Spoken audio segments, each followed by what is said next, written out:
Oke, Assalamualaikum warahmatullahi wabarakatuh. Selamat pagi anak-anakku.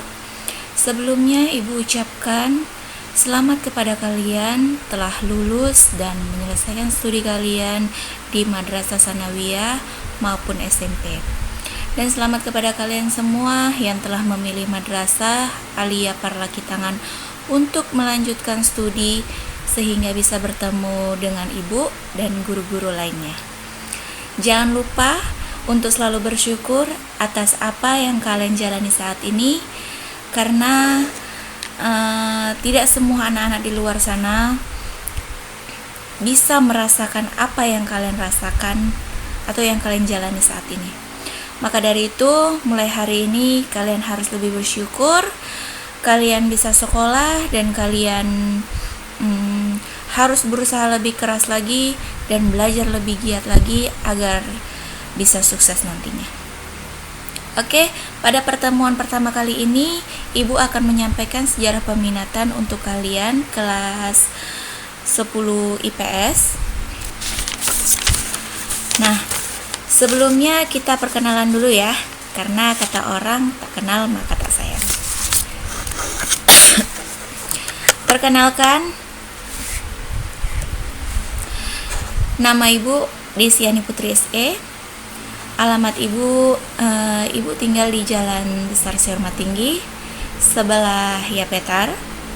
Tempat tanggal lahir Ibu di Seibaruhur, tanggal 31 Desember 1991. Udah tua ya dibandingkan sama kalian.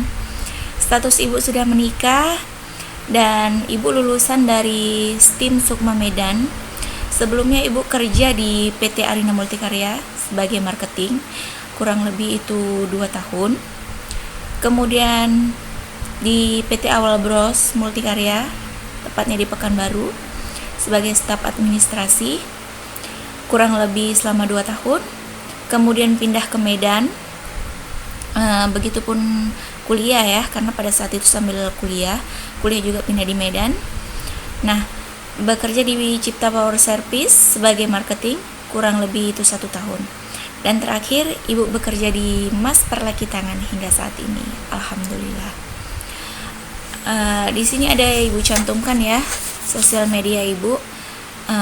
Ibu harap kita tetap silaturahmi walaupun nanti kalian sudah tamat ya dari Mas Parlaki Tangan ini, walaupun masih lama. Oke, Ibu kira cukup untuk perkenalannya. Sekarang kita masuk ke kontrak materi sejarah peminatan ya. Nah, dalam 1 semester kira-kira belajar apa ya kita? Nah, dalam 1 semester kita akan belajar 5 bab. Di bab pertama kita akan mempelajari manusia dan sejarah. Nah, apa sih sejarah itu?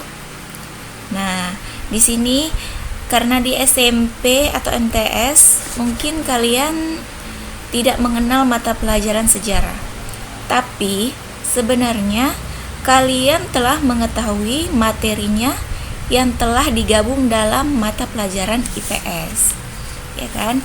Jadi di bab ini kalian akan mendalami apa itu sejarah, kenapa kita harus belajar sejarah, ya. Kemudian di bab 2 kita akan belajar tentang sejarah sebagai ilmu. Sejarah sebagai ilmu itu ternyata memiliki banyak peran. Ada sejarah sebagai kisah, ada sejarah sebagai pengetahuan, bahkan sastra. Tidak hanya masa lalu yang harus dilupakan begitu saja ya. Jadi disinilah kita akan mempelajari bagaimana sejarah itu sebagai ilmu, sejarah sebagai kisah, sejarah sebagai pengetahuan, dan sejarah sebagai sastra. Nanti kita akan pelajari ini di bab 2. Nah, kemudian di bab 3 di sini ada berpikir sejarah.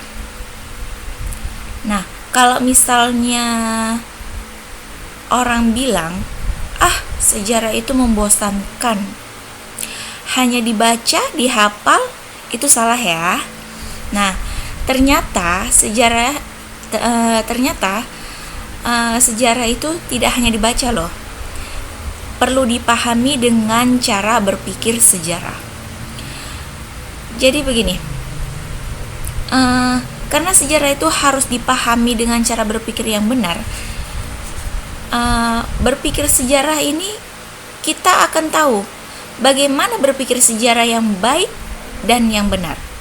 Jadi kita tidak hanya baca, tidak hanya hafal, tapi kita paham bagaimana sejarah itu bisa diperankan. Nah, kira-kira seperti itu, ya. Kemudian di bab 4 kita akan belajar mengenai sumber sejarah. Kalau mau nulis sejarah, tentunya kalian bisa sekali. Di bab ini kita pelajari tentang apa-apa saja yang harus dijadikan sumber sejarah. Nah, sejarah itu tidak asal ditulis ya. Sejarah itu tidak asal-asal dikarang, karena sejarah itu adalah sumbernya. Nah, di bab 4 ini kita akan belajar sumber sejarah. Kira-kira apa-apa aja sih yang dijadikan sumber sejarah? Kalau mungkin kalian nemu batu, nah, belum tentu batu itu dijadikan sumber sejarah. Nah, di bab ini kita akan tahu batu mana sih yang bisa dijadikan sumber sejarah. Penasaran kan? Makanya ikuti terus ya. Nah, kemudian di bab 5 kita akan belajar penelitian sejarah. Nah, kamu juga bisa nih jadi seorang penulis sejarah atau biasa disebut dengan sejarawan. Caranya dengan melakukan penelitian sejarah. Nah, jika kalian tertarik dengan sejarah dan akan menjadi sejarawan atau penulis sejarah ya, kalian harus paham betul. Dan di bab ini nanti kita akan belajar bagaimana cara itu sejarah itu ditulis. Nanti kalian akan tahu tahapan-tahapan dalam penelitian sejarah. Oke. Kira-kira seperti itu kontra materi sejarah peminatan dalam 1 semester. Ibu rasa cukup. Mungkin jika ada yang ingin kalian pertanyakan, kalian bisa chat ibu di kontak pribadi di WA ibu yang tadi ibu kasih, atau bisa kita diskusikan di classroom ya. Ibu rasa sekian pembahasan pertemuan kita yang pertama kali ini. Ibu ucapkan terima kasih. Assalamualaikum warahmatullahi wabarakatuh.